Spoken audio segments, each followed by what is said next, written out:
So, time for us now to go through the morning papers, and here with me to review them this morning are the journalist and broadcaster Budisha Mamata and the former editor at the Daily Star, Dawn Neeson. So, very good morning to both of you. Lovely to see you both. I'm always so impressed when people are looking so awake and alive at this ungodly hour, 7:15. Let's kick off, shall we? Dawn, your selection we've got first, and this is the front page of the Daily Mail, and actually it's a really shocking story. It's about a surge in strep A, but it's had some devastating consequences, hasn't it? Yes, it has. Good morning, Anna. Unfortunately not starting with good news. This is the front page of the Daily Mail, and it's also on the Mirror and the Telegraph. It's a huge story. This is a new surge in Streptococcus A, which is a bacterial bug that has sadly seen the deaths of 6 children in England and Wales, 5 in England and 1 in Wales. Now, normally, Anna, this is a very mild thing. It's stopped by antibiotics. But the Mail, and in fact, I believe most of the papers are linking this to the lockdowns and the fact that children were stopped from mixing so much, obviously, at schools, that their immunity was lower. They weren't used to picking up all the bugs that you normally get in childhood. And so now strep A is actually quite common in schools. Obviously, this is a situation that will improve when kids break up for the school holidays, which we have to be glad for. But there's a particular story in the Daily Mail about a lovely little girl. What's her name? Camilla Rose Burns. She's only 5. She's in Liverpool, and last Friday, Anna, she was dancing with mum and dad in the living room looking forward to Christmas. And come Monday, she was on a ventilator in hospital. I mean, she's doing well now, hopefully, but it's just a warning for all parents to look out for the signs. And the signs are very common at this time of year for all sorts of things. Yeah, a sore throat, sort of a bit achy, fevers, a rash, sores on skin, flushed cheeks. So many things can cause this. And as I said, it's incredibly mild, and we don't want to terrify parents. It's incredibly mild normally, but if you've got any sign of your child being, it's very common in our under 10s, I mean, particularly under 4 as well. But the big increase we've seen at the moment, and it's 5 to 9 year olds are most at risk at the moment, most common, and it's 5 times higher than before the pandemic. Any symptoms in your children, please just get checked, just talk to your GP. As I said, normally it's a very mild disease, but it's so important, any signs of your child being able to get checked. But as I said, it's a very important story, and I'm glad it's on 3 pages because it's what we need to be talking about. Absolutely, and raise that awareness, and obviously our hearts go out to those families involved in those worst cases. Awful for them. Let's move on, shall we? Budisha, you wanted to talk about the Guardian's front page story. They claim it as an exclusive here, and they're talking about how 500,000 people, as they say, are not getting the help with their energy bills that they should have. So why is this happening? Well, it's because of unclaimed vouchers against the heating bills. You might remember way back in February when he was a mere chancellor and not actually PM, Rishi Sunak said that he would be extending £400 off per household to mitigate against the costs of rising energy bills. Well, 1.3 million pounds worth of vouchers, 1.3 million vouchers, let me get that right because it's quite crucial, have gone unclaimed, and that particularly relates to prepaid payment schemes and payment meters. So up to 500,000 households have not claimed their money off since the scheme began in October. And you mentioned that we're coming into a very cold Christmas. That might seem very romantic on the outside, but for so many households, it means that classic choice between heating and eating. If you read the rest of the articles around this issue in this weekend's papers, you've got families saying, I can't heat my son's bedroom.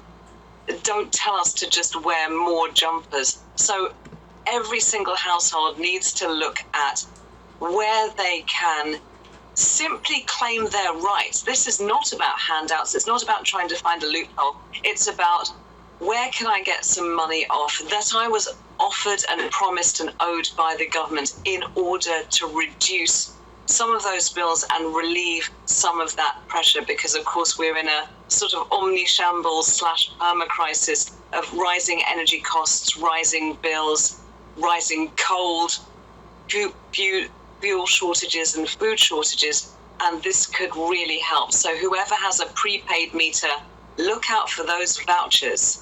Yeah, that's right, because if you pay by direct debit, you get a credit to your account, but if you're on old-style prepayment meters, you'll automatically receive this voucher, or you should do, and the problem is not everyone's getting them. So yes, that's worth flagging up as well, Vidisha.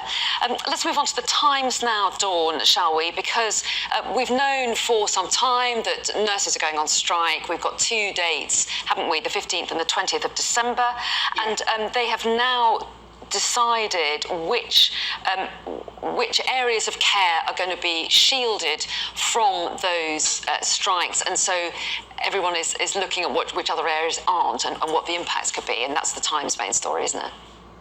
That's it, Anna. Yeah, I mean, basically, it's quite a misleading headline, to be honest with you. I can understand why the Times have done it, but it is quite misleading. This is the Royal College of Nursing who are calling, obviously, the strike. Nurses want a 19.2% pay increase. As you quite rightly said, the strike's on the 15th and 20th of December.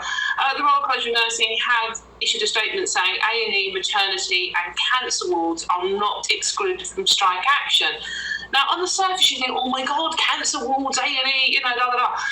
But they're also saying, Anna, that, 5 areas are going to be protected. And these are chemotherapy, critical care, kidney dialysis, paediatric intensive care, and neonatal.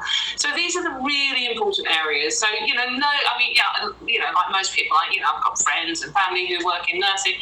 And, it's not a profession you do for the money in the first place. I fully support their right to go on strike, by the way. But no one I know who works in nursing is going to walk out on someone, a small baby in a neonatal ward, or someone who is desperately needing chemotherapy. They're just not going to do that. So the Times headline is slightly misleading. However, where it is worrying, and bearing in mind there are 7.1 million of us on waiting lists at the moment, is obviously the A&E situation, where we already know that there are waits of, well, in some cases 12 hours, where ambulances can't offload patients, so they're backed up, people are on trolleys, the horrors of going to A&E at the moment. So it's the fact that A&E will be affected by this. And of course, a lot of, it's not all hospitals, by the way, it's 45 hospital trusts are going to be affected. And they're including hospitals like Great Ormond Street, the Children's Hospital in London. So, and obviously we've just been discussing just now with the whole strep A situation going on and children being very poorly potentially. It's a very, very worrying time. But as I said, it's a slightly misleading headline. But as I said, the 15th and 20th of December, and you can only hope that at some point the strike is sorted out and doesn't drag on into the new year. Well, yes, and we're yet to see whether there'll be any coordination between the different health unions, because ambulance workers are also going on strike. It would be interesting to see whether or not it's the same days or different days. So that's all still to be determined, hasn't it? Let's quickly look at the Daily Telegraph's Ukrainian story. It's not their main story, Vidisha, is it? But it's interpretations of what Putin might do next, different interpretations from different foreign secretaries. Yes, this is a really interesting one, because what you see is that the international community, of course, does not trust Vladimir Putin. James Cleverly, the Home Secretary, has stood up after a NATO meeting in Bucharest just now and said that he doesn't particularly trust Putin, saying that he wants ceasefire talks or peace talks, because they believe, the international community who's against Putin believe, that Putin might use the excuse of this ceasefire or these talks simply to rearm, simply to get back to his own war room and say, okay, what can I do next? What's the next wave of aggression? This comes after US President Joe Biden said that he'd be willing to talk to Putin if Putin indeed was sincere about peace talks. Now, France's Emmanuel Macron has said something similar, which is, look, if Putin really means what he appears to say, yes, of course, nobody wants war. And yet you can read between the lines of all of those comments to realize that none of these leaders truly believe that Putin is going to say, okay, this was the latest wave of Russian aggression. I tried it in eastern Ukraine. I tried it in Georgia. I tried it in Crimea. But this time, I really mean it. This time, I'm in favor of peace, because what does he gain by any of that? He's proven by his behavior, his actions, over and over and over again, that he sees Russia as an expansionist power. This is his source of stamping his power on the international community.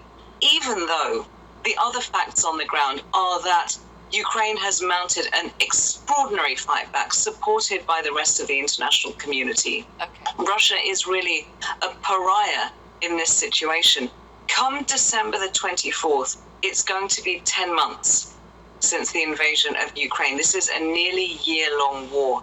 So James Cleverly's comment is just a sign to say, Putin, we believe that these are empty words. Okay. We don't trust your talk. Okay. It's such a big subject, isn't it? And hopefully we'll have time to return to some of those issues there. But we're out of time now. We haven't even had time to talk about the cost of chipolatas in our Christmas dinner, but maybe next hour. So I will see you both again then. Thank you.